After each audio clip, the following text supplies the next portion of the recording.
An ambitious young businessman, Warren Buffett, is in the early stage of building his financial empire. He set his sight on a struggling company out of Midwest, hoping to break it apart and sell its assets. Sanborn Maps provides minute-by-minute maps of power lines, water mains, and city traffics to insurance companies. Before the advent of GPS, accurate real-time maps are very difficult to make, and they're very valuable for insurance companies. They help insurance companies analyze risk factors to come up with better insurance policies. But as the industry gets consolidated, Sanborn's customer base declines, sending its stock price well below its book value. To Buffett, this is an opportunity to make money almost at no risk.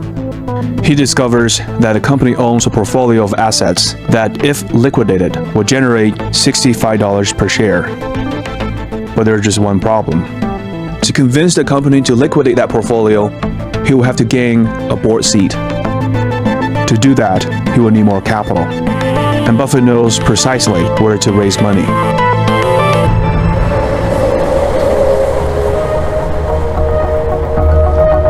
Because Buffett thought this investment was a sure thing, he got his entire family on board. His aunt, his mother, his father. He tried to raise money from everyone he knew. Buffett has one purpose: to have enough money to gain a board seat in the company. 6 months later, he's successfully elected as a board member of Sanborn. To make his investment profitable, Buffett immediately calls for a board meeting, proposing to other members his plan to liquidate that portfolio to unlock value. But to his surprise, they reject Buffett's plan. Buffett discovered that none of these board members owned enough stock. They were just a bunch of freeloaders using company resources for themselves. Warren Buffett has no interest in standing down. He is going to intimidate the board members into submission.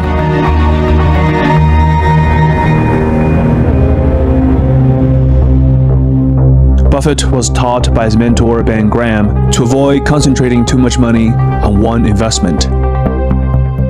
But Buffett goes against that advice and immediately buys more shares of Sanborn. With enough control of the company, Buffett returns to the board meeting. He informs the board if they don't follow his plan, he will fire them all. Afraid for their own benefits, the board members cave in, agreeing to split the company. And the young investor from Omaha walks away with 45% profit on his investment. He will go on to dominate the investment industry for the next 60 years. He will leave such a mark on finance, he's nicknamed the Oracle of Omaha.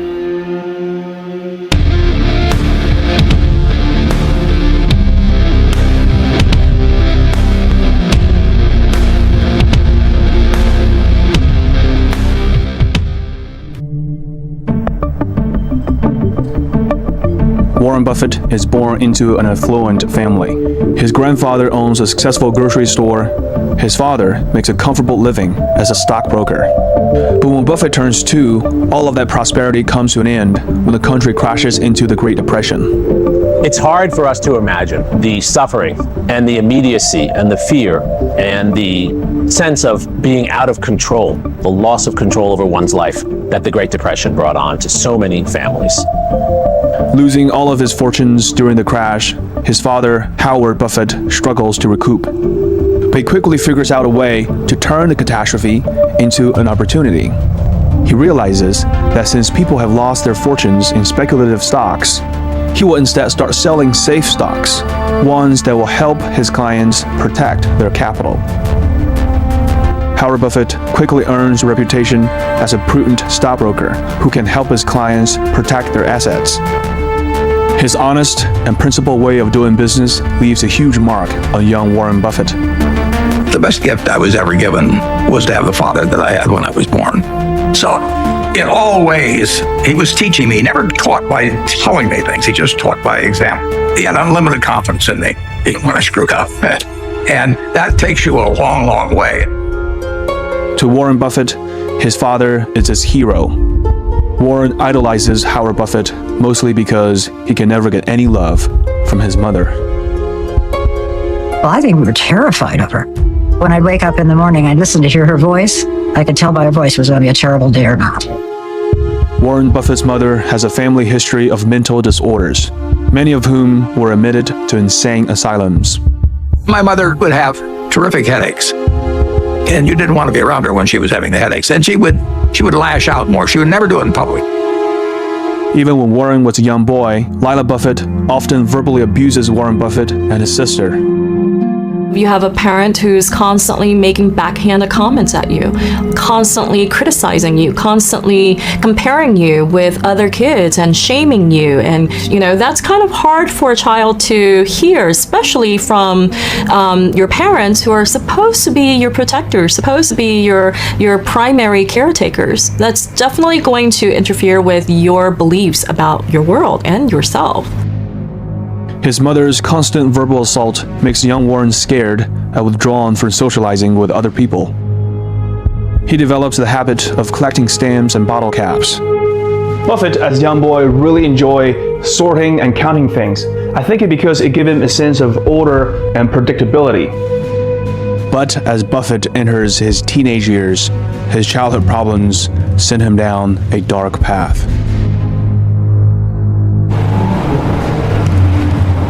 In the nation, the only permanent way to prosperity is a balanced budget. You have heard Congressman Howard L. H. Buffett, Republican member of the House of Representatives from Nebraska. Howard Buffett is elected as a congressman, and he moves his family to live in Washington, D.C. The young Warren Buffett suddenly finds himself in an unfamiliar environment, unable to adjust to the life in the country's capital. With Howard being consumed by the duty of a congressman, and as his mother continues to terrorize him and his sister, the teenage Warren Buffett becomes rebellious. He started skipping schools and hanging out with the wrong crowds.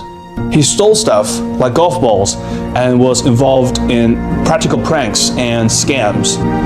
Warren Buffett's rebellious behavior continues until finally Howard Buffett decides to intervene. He tells his son, "You can do better than this."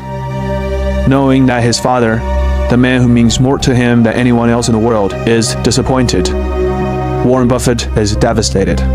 He vows to change his ways and to never let his father down again. On a trip to New York with his father, Warren Buffett is introduced to Sidney Weinberg, the senior partner of Goldman Sachs. The meeting left a huge impression on young Warren Buffett. He saw Weinberg as the kind of archetype that he wanted to become. The young man is determined to become rich, and he would do that by starting his own businesses. He made a lot of money from delivering newspapers, and he also owned a paintball machine, and he was able to convince the local barbershop to put his machine in. Buffett excels at calculating odds. He realizes he can leverage this skill by getting into horse betting. By the time Buffett graduates high school, he's earned $5,000 through his many ventures, the equivalent of $50,000 today.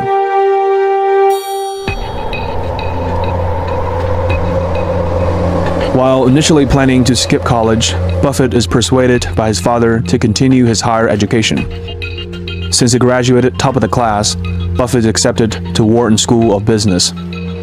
While most students attend Wharton to become future executives for companies like GE, Warren Buffett has only one purpose: to become a better investor.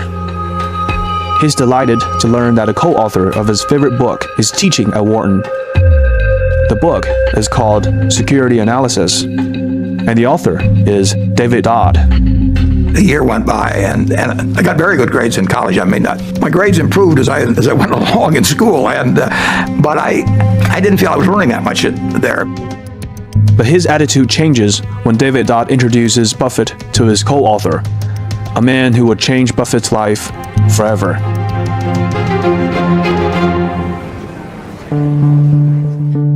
Benjamin Graham is a professor at Columbia, pioneering an investment technique that comes to be known as value investing.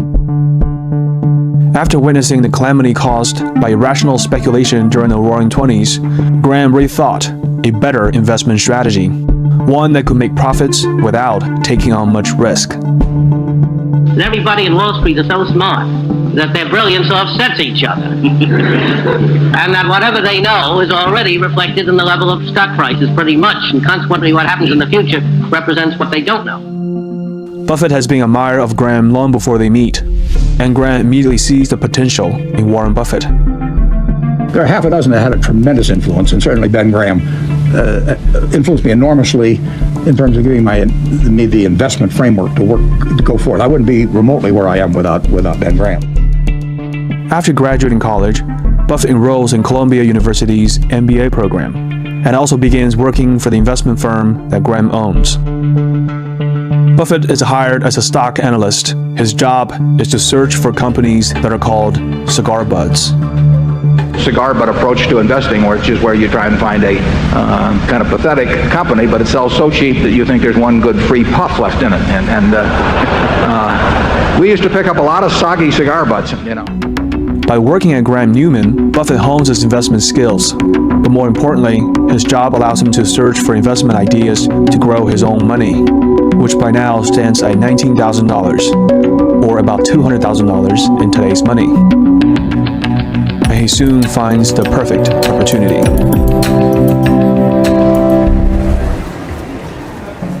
Rockwood is a chocolate maker in Brooklyn, New York. But due to a sudden spike in price of cocoa beans, the company struggles to remain profitable. But Graham and Buffett discovered that the company has a large storage of cocoa beans that can be sold to make a profit. There's a problem though. If the company sells the cocoa beans at the market price, they will have to pay a large tax bill, which will eat away a lot of the profit. The opportunity is too good to miss. Still unsure of how to solve the tax problem, Ben Graham finds a deal partner who comes up with an ingenious solution. Jake Pritzker is an investor with a savvy knowledge on tax laws. At the age of 32, just 7 years older than Buffett, Pritzker is looking to build his own business empire. To avoid paying taxes, he realizes he could offer the cocoa beans to the shareholders of Rockwood in exchange for their stocks. Jake Pritzker purchases enough shares for himself to build up a controlling interest, and he offers to exchange the cocoa beans at a premium of $2 more than the market value. Ben Graham immediately knows this is the perfect arbitrage opportunity. He could buy the stock of Rockwood at $34 a share and then immediately exchange to $36 shares worth of cocoa beans.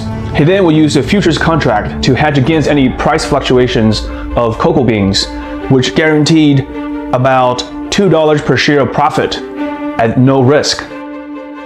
Ben Graham may have found a way to make a quick buck, but his student, Warren Buffett, is planning something even bigger. Buffett realizes that if Jay Pritzker is willing to overpay $2 in order to buy more stocks from Rockwood's shareholders, he must be convinced that it's a great company to own. Contrary to Graham's strategy, Buffett puts down 75% of his own savings in the company's shares, betting everything on a rebound of the company's stock. If Pritzker is wrong, Buffett risks losing not just money, but his reputation at his company, especially from his mentor, Ben Graham.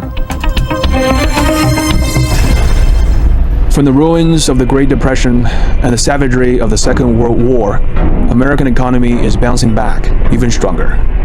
As the country enters the 1950s, fortunes are being made everywhere, and the finance industry reaps the reward. Buffett is an ambitious young investor from the Midwest. He's determined to become a millionaire by 30. While working for the legendary investor Ben Graham, Buffett thinks he has found an opportunity to make his first killing. Putting down the majority of savings in just one stock, Buffett is betting everything on the chocolate manufacturer. Rockwood stock eventually shoots up from $36 to $85 a share, and the young investor nets over $13,000 of pure profit, the equivalent of $144,000 in 2022. Warren Buffett is a follower of Ben Graham, but not an imitator. He understands the essence of value investing so well that sometimes he goes against his mentor's ideas. Impressed by his protege's performance, Graham quickly advances him through the ranks. Buffett is content with his wealth and status, and he expects to be made partner at Graham Newman's company in no time. But everything is about to change.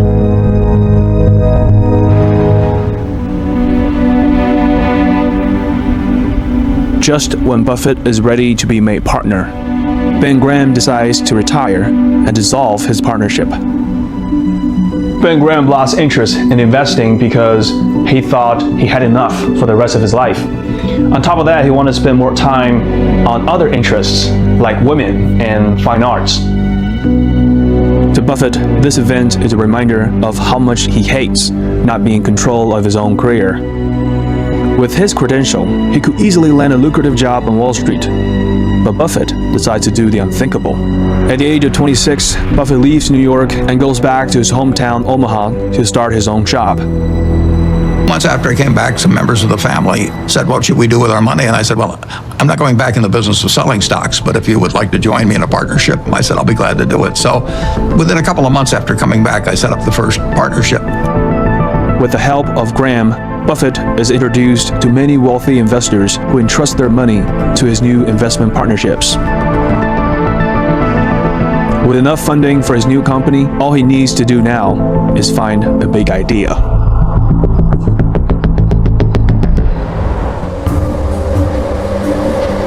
Buffett knows, to make above-average returns on investment, he needs an edge, one that other investors don't have.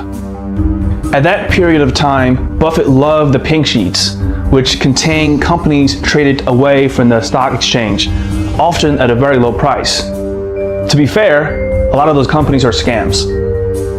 But Warren Buffett believes there are potential gold needles in this haystack, and after diligent search, one company catches his attention. National American is an insurance company located in Nebraska. Like many insurance companies, it started off as a fraud, but after years of legal maneuvering and with changes of management, it has turned itself into a legitimate company. Many of the stockholders are farmers, and they are unaware of the company's changes, thinking their shares are still worthless. But Buffett estimates the stock for the company is worth at least $100 a share. The problem is where to find those farmers. So Warren Buffett and his crew go visit those farmers in person and to buy the stock off their hands, sometimes at a 70% discount from the original value. And a lot of those farmers are just happy that their stocks are finally worth something. By going places his counterparts aren't willing to go, Buffett's bet on National American generates him handsome profits. And he applies the same approach of bargain hunting to many more obscure companies, generating 100% annual return for the first 5 years. By 1962, Buffett Partnership grows to have $7.2 million in assets, bigger than what Grant Newman could ever be. At the age of 32, Warren Buffett is on the fast track to becoming a financial titan. But what he doesn't know is that his next investment will be the biggest challenge in his career. Buffett's early success is largely due to his ability to find obscure information that others don't have, such as the pink sheets. In 2022, we have an explosion of information, so overwhelming that many of today's investors are unable to find any real value anymore. But there's one company that is solving that problem. The Daily Upside, founded by a group of investment bankers and scholars, was designed with the sole purpose of giving you real intelligence in this noisy world we live in. Their free newsletter is packed with crisp insights, actionable intel, and heavy-hitting analysis to make you a more well-rounded investor. Just recently, they published a piece on Warren Buffett and Cathie Wood, which analyzed the widely different investing strategies they both follow. Every weekday, they deliver a morning brief, followed by more detailed stories that are shaping the business world. It's becoming something I read every morning. Join me and over 850,000 investors, including Wall Street professionals who trust the Daily Upside. Sign up using the link in the description. It's totally free, and you can unsubscribe anytime if you don't like it. Applying the same investment strategy, Buffett searches for his next cigar bust company, ones only he can unlock the value. Soon, a forgotten windmill company catches his attention. Dempster Mill Manufacturing is a family-run company that makes windmills and water irrigation systems in Beatrice, Nebraska, a small town of fewer than 10,000 people. Buffett discovers that a company has an abundance of physical assets, while the business performs poorly. The company was traded at $18 a share at a book value of $72. It's virtually unheard of nowadays. So Buffett kept on buying and waiting for the stock price to go up. Or he could liquidate the company to make a profit. Buffett purchases enough shares to have a controlling position at a company, but he fails to realize just how incompetent the company's management team is. The managers of Dempster Mill did not understand business cycles. They kept buying more parts and making more windmills when there was no demand in the market. It caused the company to accumulate a lot of short-term debt. Unable to pay off their debt, banks are ready to seize Dempster's inventories and shut down the company. To Warren Buffett, it's the worst news. Buffett has put 1/5 of his partnership's capital into this company. If the company goes bankrupt, he may lose all of it, and his dream of building a financial empire will be ruined. Desperate to salvage his investment in the company, Buffett will need help from someone who has the resources and the toughness to get things done. And he knows just the man. Charlie Munger.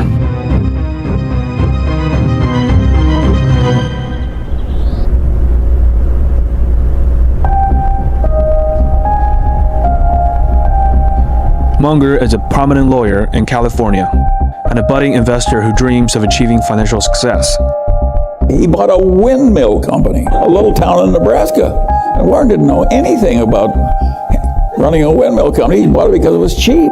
And he said, "What do you do? Why can't you fix my windmill company? Who can you get to help me?" I said, "I've got just the man for you."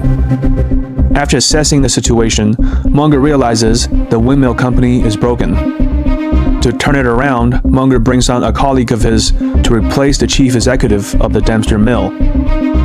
And so one of my old colleagues from a transformer business who was an accountant, I said, "He will fix your windmill company." And Warren was desperate. He just hired him on the spot.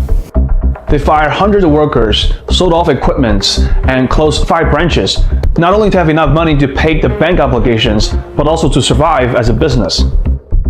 After the bloodshed, the company is viable again. Buffett thinks he has solved the dilemma, and he may finally get out of the mess by selling the company to another buyer. But he has no idea what is about to happen.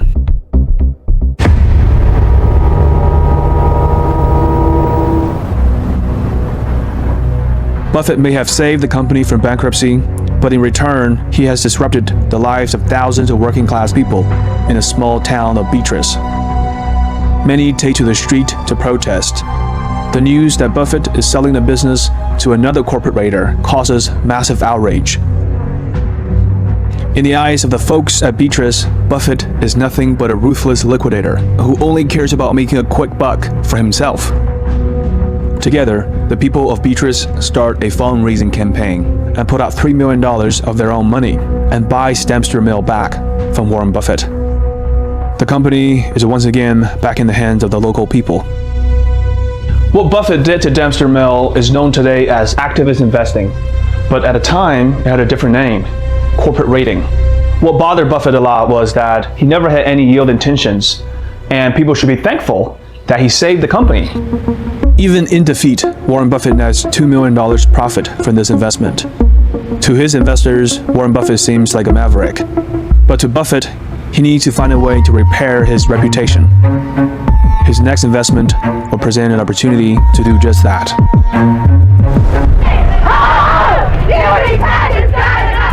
The 1960s is a turbulent decade for the country. For millions of young Americans, they feel pessimistic about the future. But an aspiring young investor out of Midwest is just as optimistic as ever. Warren Buffett has gained prominence by buying failing companies and turning them around for profitability or ruthlessly liquidating their assets. But his latest investment with a windmill company has made him rethink his approach. After facing protests with his involvement with Dempster Mill, Buffett now must prioritize his reputation along with profit. It's a difficult balance in the finance world, but he soon sees an opportunity to prove that it can be done. American Express is on the rise to become a financial conglomerate. While the main business is the credit cards, American Express also has a more secretive division that is raking in huge profit. It's a business of issuing warehouse receipts. So if you're owner of a large amount of commodity like oil, cocoa beans, you can pay American Express to inspect your warehouse and issue receipts. And then you can use them as collateral to borrow more money from the banks. But one American Express customer realizes that this process could be easily rigged for his benefit. He's the owner of a soybean oils, but he fills a large part of the tanks with seawater and installs a device to trick the inspector to think they're all soybean oils. His scheme allows him to deceive American Express inspectors to issue him more oil receipts, which he uses to borrow a large amount of money from banks. He spends hundreds of millions of loans to gamble in the financial market and suffers a huge loss until his scheme is exposed. Unable to collect money from him, the banks turns to American Express, trying to claim hundreds of millions of dollars of losses.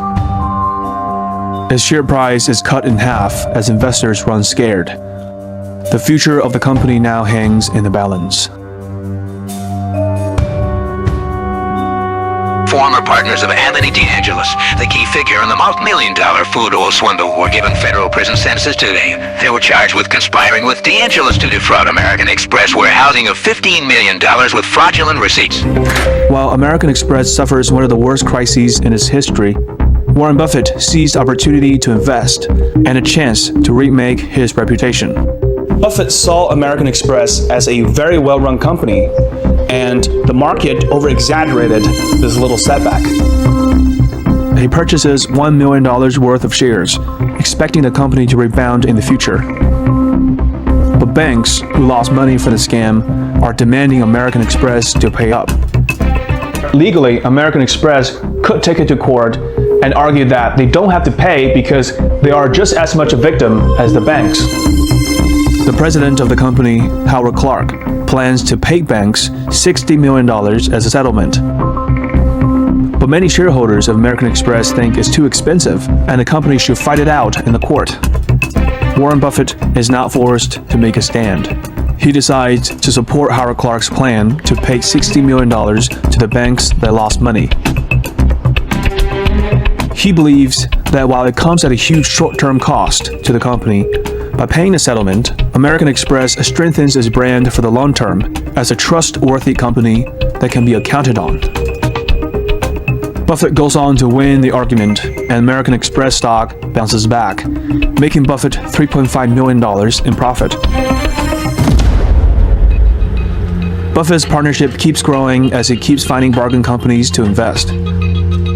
By 1965, his fund has $37 million under management. While Buffett's investing approach has made his investors and himself a fortune, it still has flaws, and his friend Charlie Munger knows it.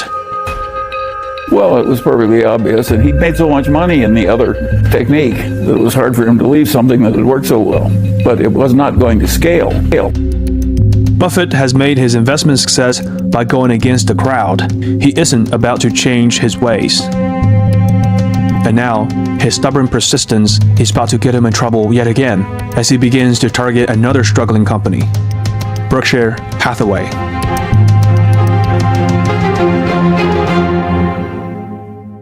To Buffett, Berkshire Hathaway looks like another quick cash grab, a badly run company but full of valuable assets that can be liquidated for a profit.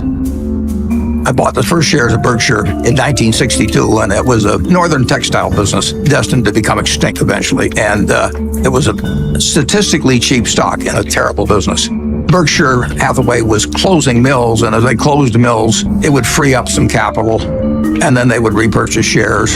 So I bought some stock with the idea that there would be another tender offer at some point, and we would sell the stock at a modest profit. Buffett buys enough shares that are about to make him the majority owner. The current boss of the company, C. Barry Stanton, takes Buffett's actions as a hostile takeover threat, and he invites Buffett for a meeting. During the meeting, C. Barry offered to buy back Buffett's shares at a premium, and they agreed on a price.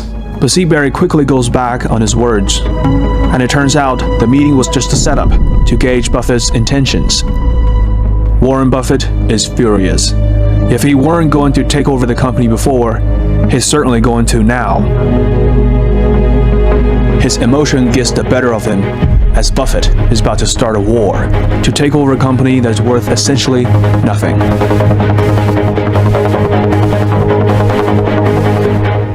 Buffett keeps buying shares of Berkshire Hathaway, determined to own the company and to get revenge on C. Barry Stanton.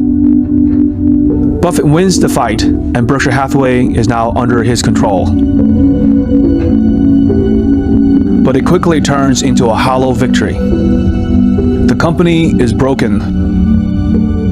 One of the reasons Warren's successful is he's brutal in appraising his own past. He wants to identify misthinkings and avoid them in the future. But it was an accident that he chose Berkshire Hathaway. If the chairman hadn't tried to cheat him out of an eighth, there wouldn't have been any Buffett-Berkshire Hathaway history. Buffett may have defeated his enemy, but in return, he now owns a declining textile company. But he's finally ready to learn his lesson and to turn this failure into an opportunity for growth. He's determined to build Berkshire Hathaway into an empire that is unlike anyone has ever imagined. But he also knows he can't go at it alone. While Buffett has been taking on failing companies to make incredible profits, Charlie Munger has been quietly building his own investment fund. But the two future titans of American finance realize they share the same purpose, and it's time to join forces.